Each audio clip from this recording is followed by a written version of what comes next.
Welcome to BP on PMLTV. Today I want to do a quick Chargers pre-draft show, something I want to try to do occasionally leading up to the draft on April 26th.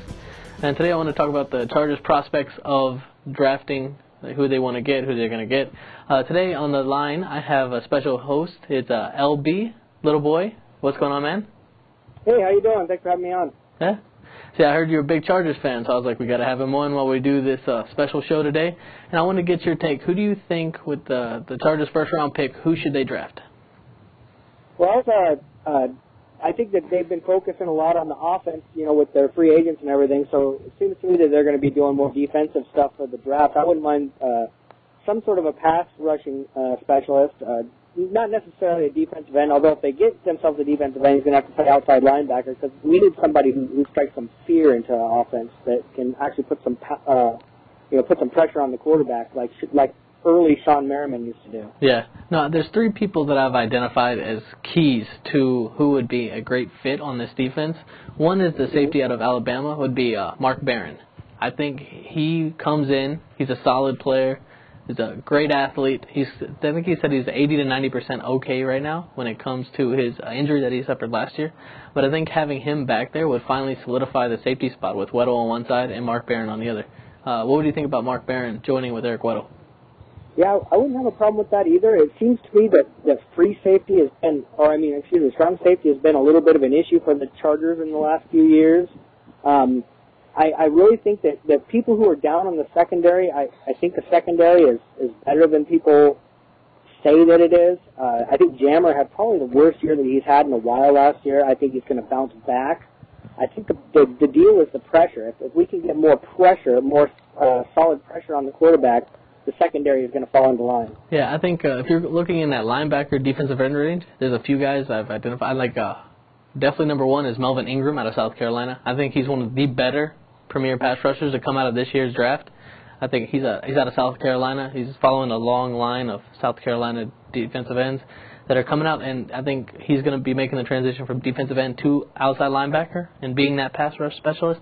I think he could do. But an underrated signing was the Jarrett Johnson from the Baltimore Ravens. I think he's a beast. Yeah, and think he's played alongside Terrell Suggs and Ray Lewis for the last 5-6 years. So that maybe they feel they don't need to, and then they try to go off a defensive line with a Michael Brockers of LSU or a Dontari Poe if he falls down that far.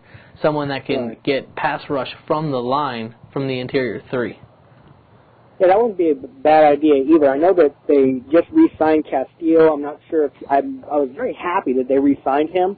I thought that was a good signing. I'm happy they didn't pay him what his original contract was because he was a little bit overpaid.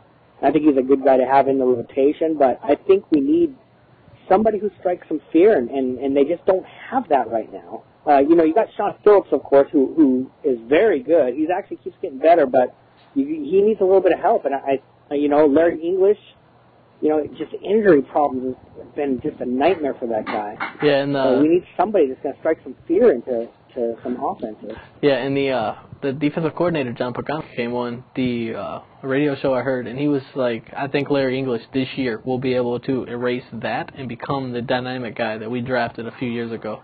Then if Larry English what's up? When he's healthy, when he plays, he seems like he does pretty good. It's just he can't stay healthy for more than a game or two. Yeah, and see when it goes, like when are you determined to be a bust because you can't stay on the field? When do you go from, That's a good point. I think this is his last shot. If he can't stay on the field this year, he's done.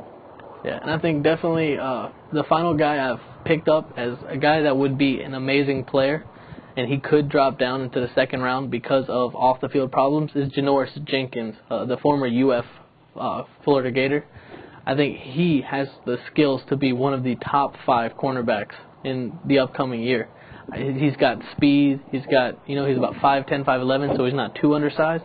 And he's got the man coverage skills where he shut down all the awesome receivers in the SEC as a freshman when he went to UF. And when he was at Northern Alabama, after he got kicked off the team, he still dominated. And he's a kick returner, punt returner, and a solid cornerback that I think if he's able to fix his off-the-field problems, which I think he has by the way he handled it to the Combine. He came into the Combine and was like, well, this is what I've done. He laid everything out on the table.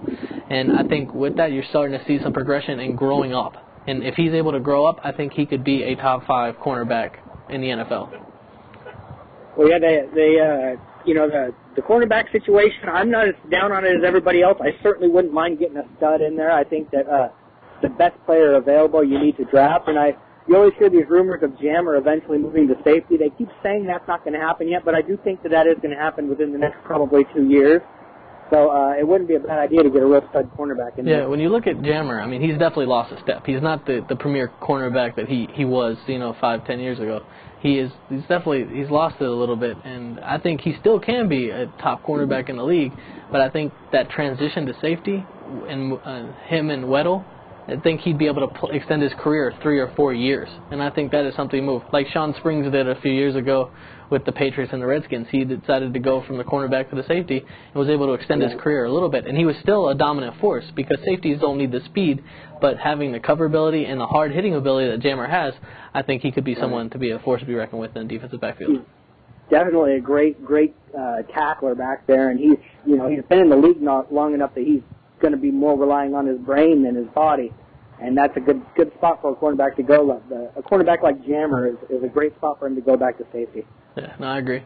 Well, that's all for me today on the pre-draft Chargers coverage of today. I will be trying to do this again next week and the week after, and hopefully it's something that when the Chargers, maybe they'll look at it and decide defense is where they need to go. Offense is definitely not the way to go in this draft.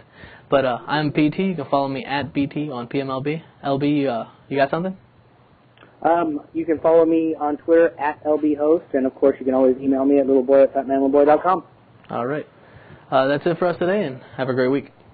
Thanks for having me on. Thank you for being on.